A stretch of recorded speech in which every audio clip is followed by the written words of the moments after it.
PM મોદીના સુરત પ્રવાસની વિશેષ તૈયારી, શહેરનો મેકઓવર, 2 લાખ લાભાર્થીઓને અનાજ વિતરણ।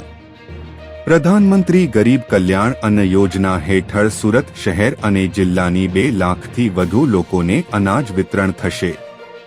ગૃહ રાજ્યમંત્રી હર્ષ સંઘવી અને વન રાજ્યમંત્રી મુકેશ પટેલની અધ્યક્ષસ્થાને સમીક્ષા બેઠક યોજાઈ, જેમાં bus route, control room, parking, પાણી અને સુરક્ષાની વ્યવસ્થાઓની સમીક્ષા કરવામાં આવી।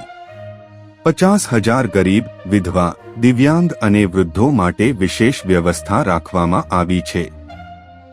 શહેરમાં સુરત મેટ્રો પ્રોજેક્ટ માટેની કામગીરી ચાલી રહી છે, જેને પીએમ મોદીના પ્રવાસને ધ્યાનમાં રાખીને ધીમી કરવામાં આવી।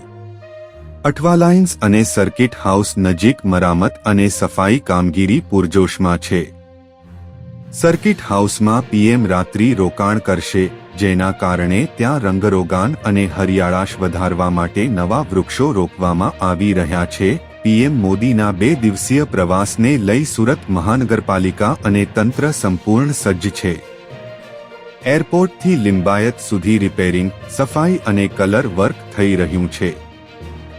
ના કાર્યક્રમ અને માર્ગોને વધુ શોભાવવા માટે ડેકોરેટિવ પેઇન્ટિંગ કરાઈ રહી છે।